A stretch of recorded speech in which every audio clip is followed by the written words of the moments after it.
overcome. There is no challenge we cannot overcome when we stand united and lift our voices to bring about that change that puts the well-being of our people ahead of profits, that puts people ahead of politics, that puts the interests of our people and our planet at the forefront of the decisions that we are making. That being at the forefront as we build this path forward towards a bright future for everyone. It is heartbreaking to see how those in positions of power, those in positions of influence, are using their positions to tear us apart, to try to pit one group of us against another for their own selfish interests. Whether it be based on the color of our skin or where we come from or who we love or how we worship or if we worship, all of these different things that make us unique are too often used to tear us apart, to undermine this foundation that our founders set out for us. That we, the people, will be represented by a government of the people, by the people, and for the people. This beautiful vision they laid out for us has been lost now for far too long, leaving us in a place where we have a government that is of the powerful, by the powerful, and for the powerful. That is of the special interest, by the special interests, and for the special interests. Time and time again, issue after issue, day after day, we see the result of this, which is we, the people, get left behind, while those in positions of power continue to benefit, whether it be with power, with fame, or money lining their pockets. They benefit while we, the people, and our planet are left behind. This is what is at the heart of what we need to change. Because whether we're talking about healthcare, or criminal justice reform, or investing in infrastructure, or investing in education, or protecting our planet, addressing climate change, all of these different things require a change in this corruption that has cast a dark shadow over our country. This change that brings the values of service before self to the forefront, to our nation's capital, to the White House. When I raised my right hand and I took an oath 16 years ago, almost to the day, joining and enlisting in the Hawaii Army National Guard, I made a promise to serve our country, willing to put my life on the line, just as every other service member has done. It is those values of service before self that are in the heart of every service member that I will bring to the White House. Those principles of integrity, of honor and respect to the presidency. Because that is what the American people deserve, to have a White House that is truly a beacon of light and a beacon of hope and a beacon of opportunity for every single person in this country.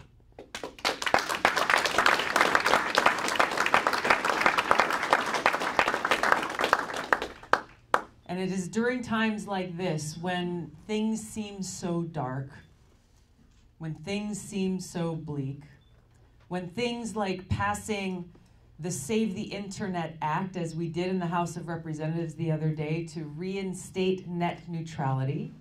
Oh, yeah. And something as simple and clear as, hey, let's make sure that the internet remains a place where any one of us can go and put our content online.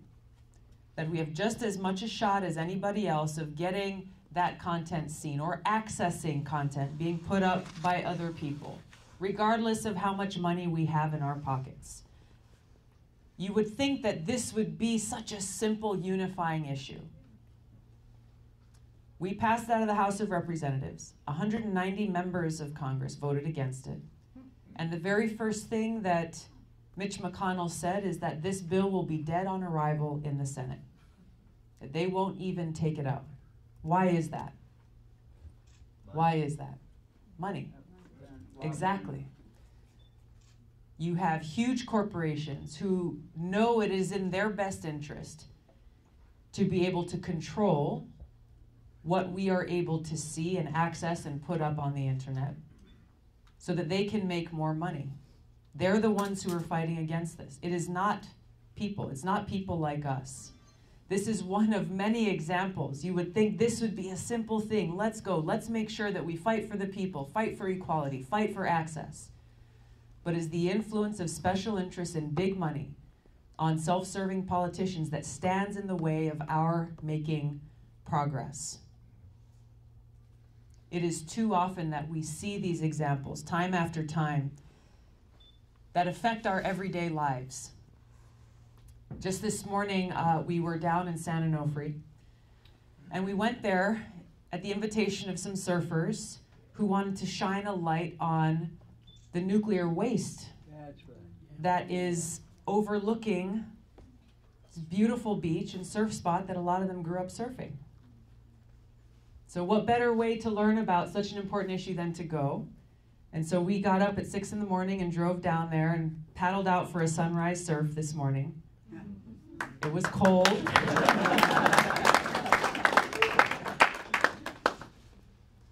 But it was eye-opening. Because as we paddled out there and looked back in the land, the surfers that we were with, they said, see all those blue canisters there? Toxic nuclear waste. Overlooking the ocean. Threatening this community. What to speak of the earthquake fault lines that they're sitting on.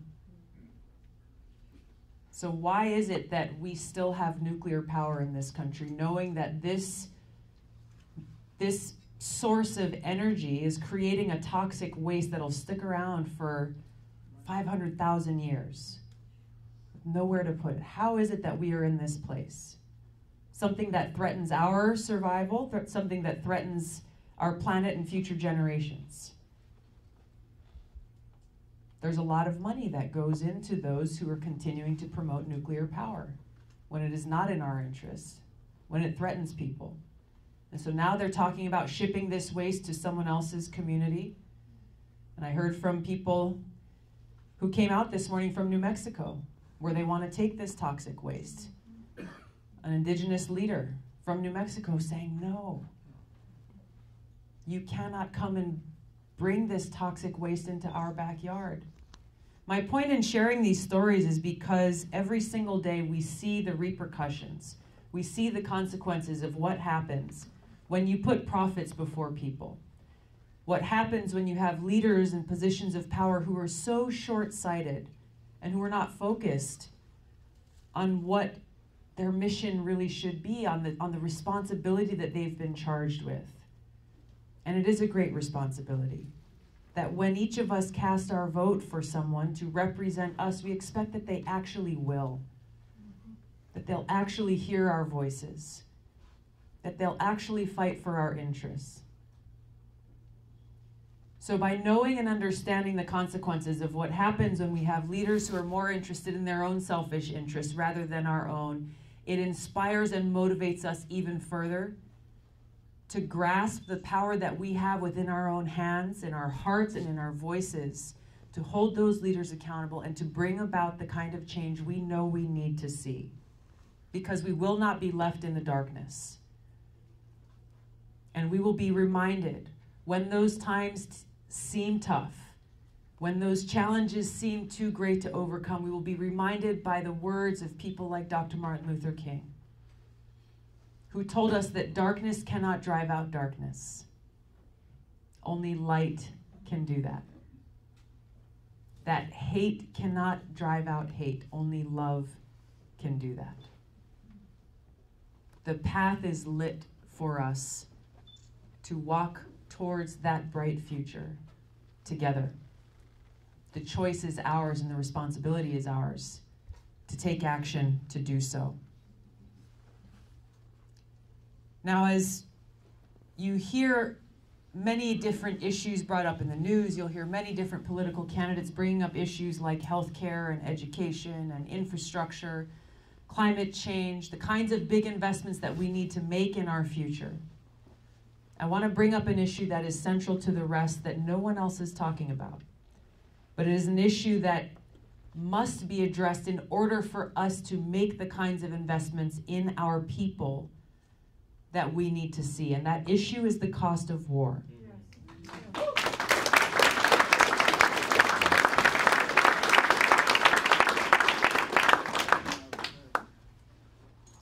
I am in my 16th year now serving in the Army National Guard.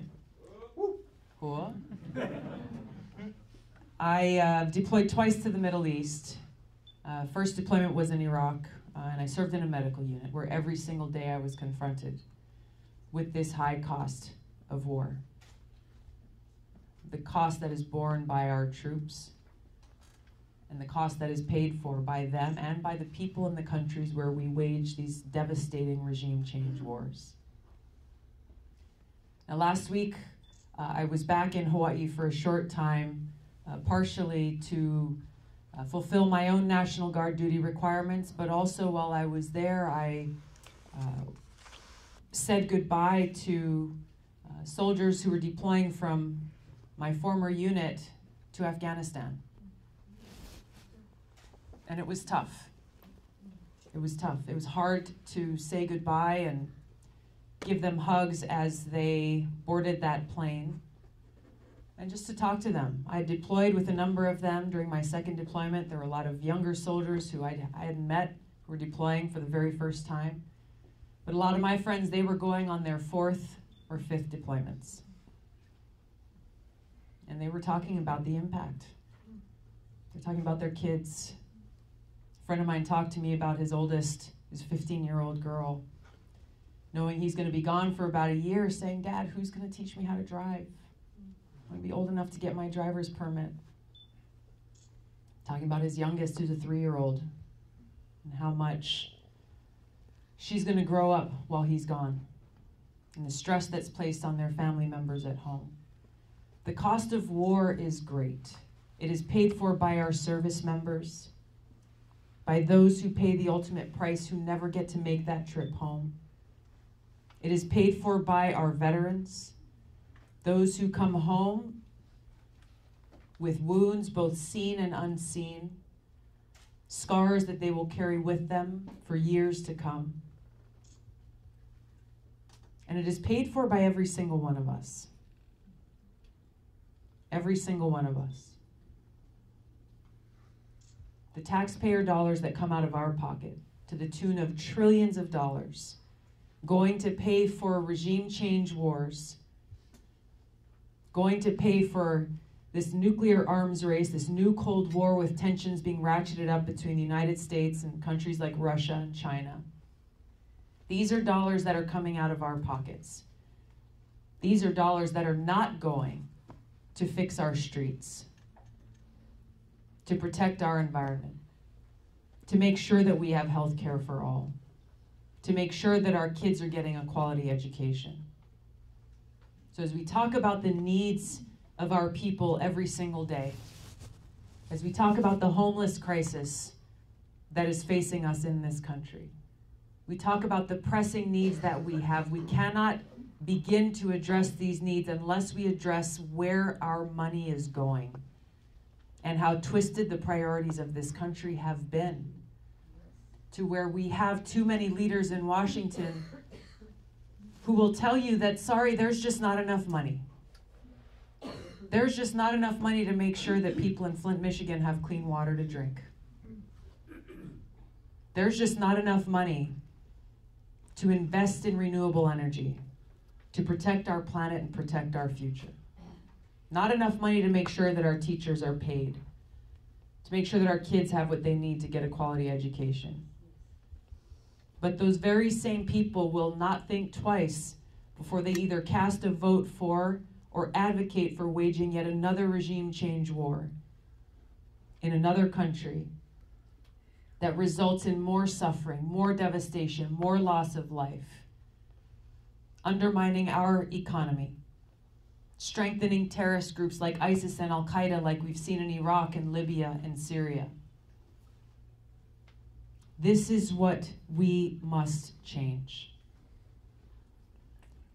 Very few leaders in Washington right now will even acknowledge the fact that as we sit here today, we're facing an existential threat. That as tensions are escalating with countries like Russia and China, this nuclear arms race that was kicked off with President Trump withdrawing from the INF treaty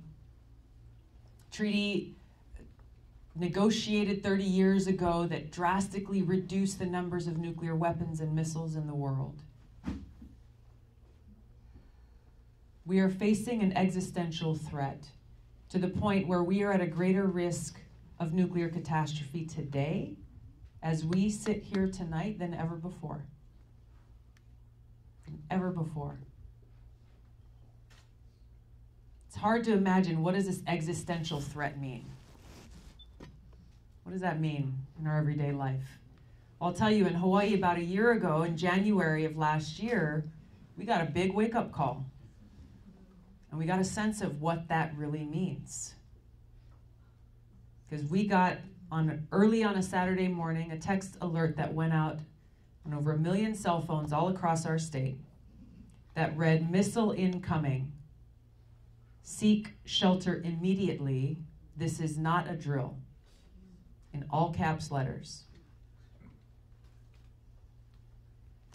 Just pause for a moment and think about. If your phone buzzed right now and that message came in, what would you do? How would you feel? Who would you think about? Knowing that you would have just minutes to live. Where are your loved ones?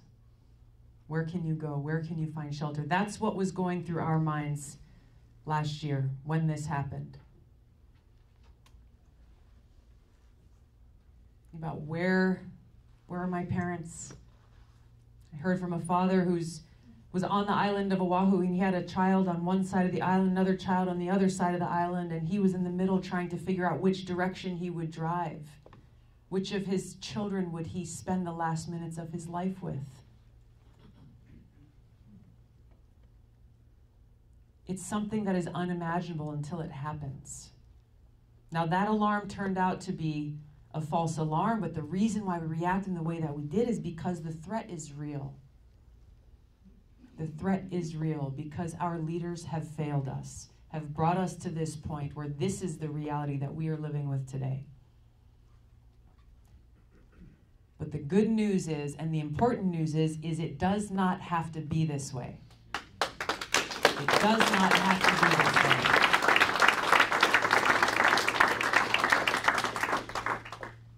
This is what is up to us, to bring about that change in leadership. To make it so that we are de-escalating these tensions. To make it so that we are building relationships with other countries that are based on cooperation rather than conflict. And this is why I'm running for president. Because these are the real issues that are facing us. I'm running for president to end these regime change wars. To work to end this new Cold War and nuclear arms race. To bend the arc of history away from war and towards peace. So that we together can change the course of our past and build that path forward towards a future that is with peace here at home, peace abroad, opportunity and justice and equality for every single person in this country.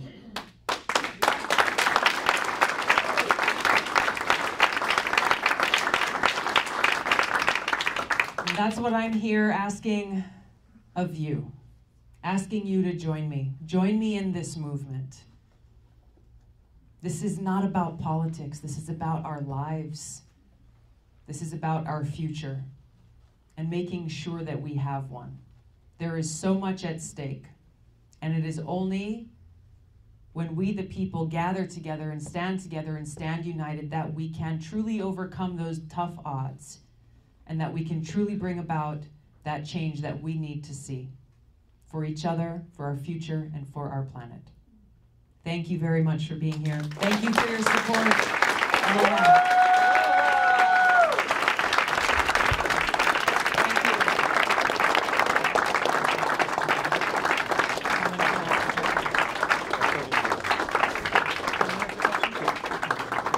Thank you very much. We got time for a few questions, and then we're going to save some time at the end to give me a chance to say hello to all of you and take a picture if you like.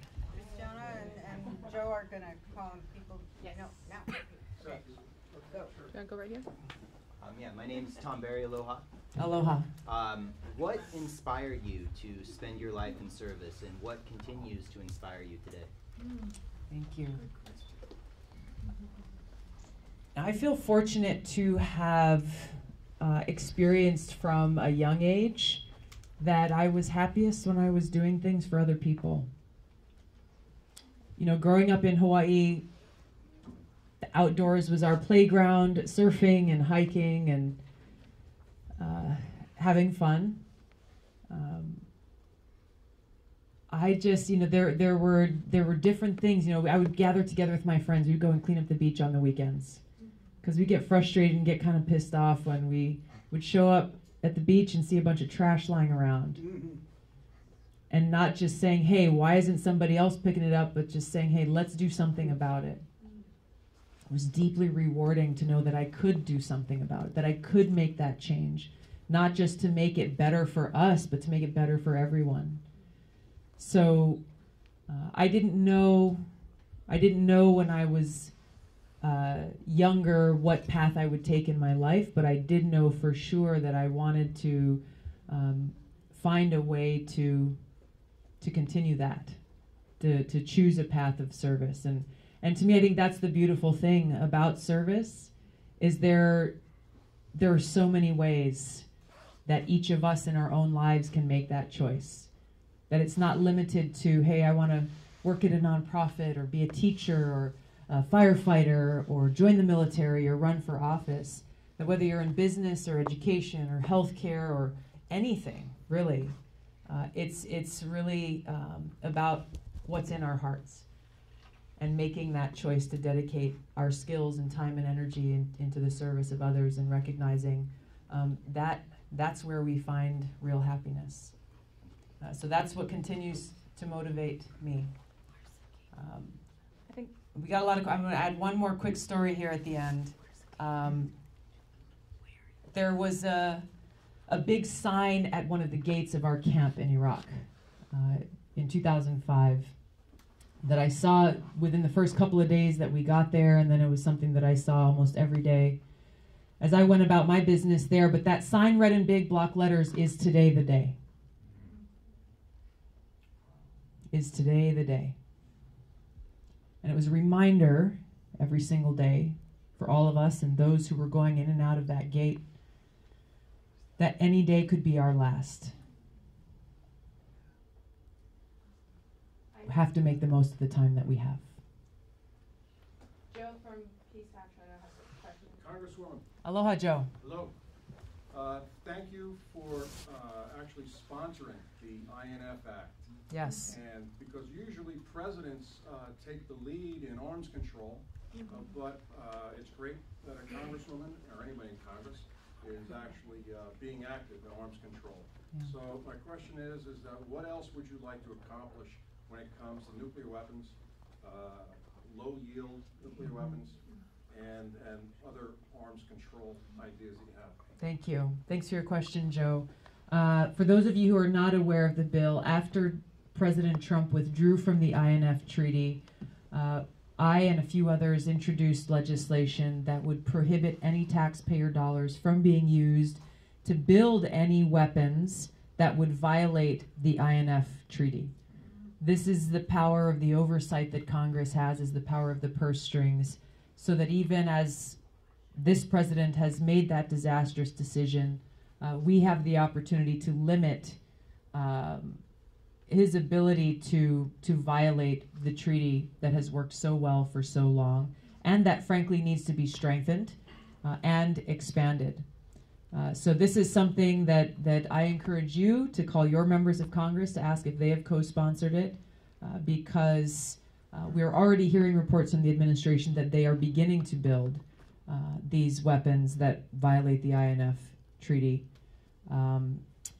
Other pieces of legislation that we're pursuing have to do with ending or passing legislation that has to do with no first use, as well as not building and not allowing these low-yield nuclear weapons to be built. So I think there are some standalone bills that we've introduced, as well as looking at through the Armed Services Committee in Congress, through the National Defense Authorization Act, to see what we are able to offer and try to get included in that legislation.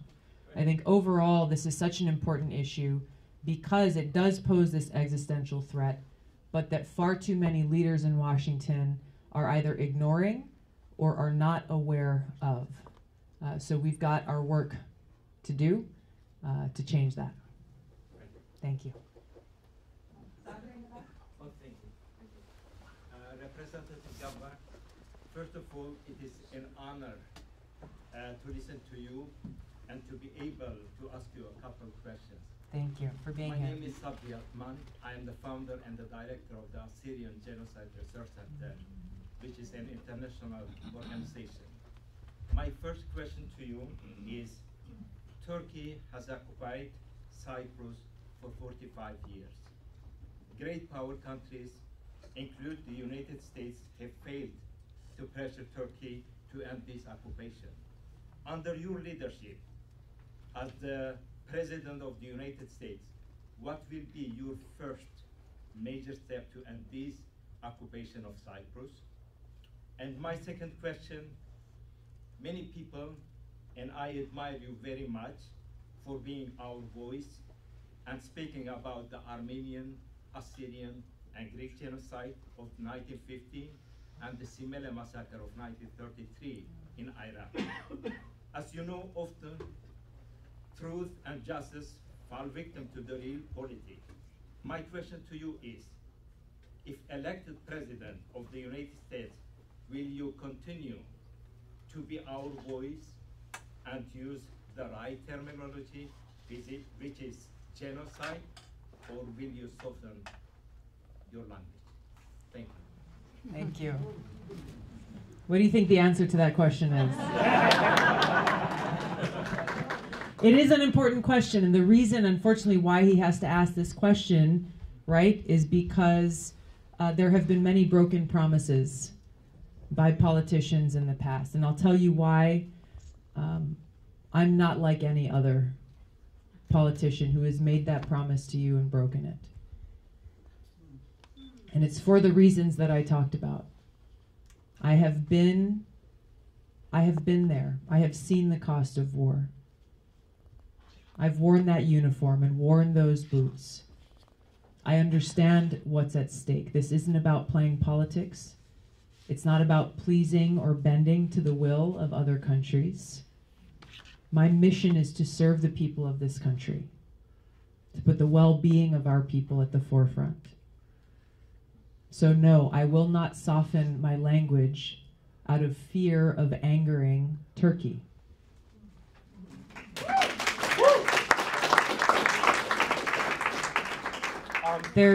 Let me just wrap this up a little bit. There are a number of issues, Cyprus being one of them, a number of issues that fall within the dangerous leadership of Erdogan in Turkey. Their support, both direct and indirect, of terrorist groups like ISIS in Syria. Their persecution of the Kurds in Syria, who have been our strongest ground force ally fighting against ISIS. And they have done so because leaders in Washington are afraid. They're afraid of how Turkey will react if we hold them to account. That is what needs to change, and to call on them to end their occupation of Cyprus. There's legislation that I think we are reintroducing very soon, just as one example, about not selling the F-35s to Turkey. There's a number of reasons for that, but it all comes back to the fact that they are a NATO ally in name only, and we need to be honest and be truthful about that fact.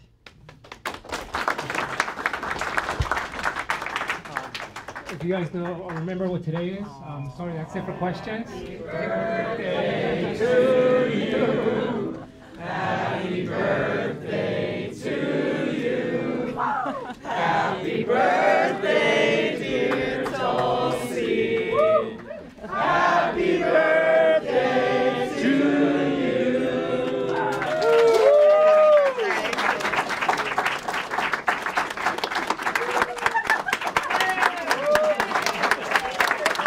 Thank you so much. Thank you.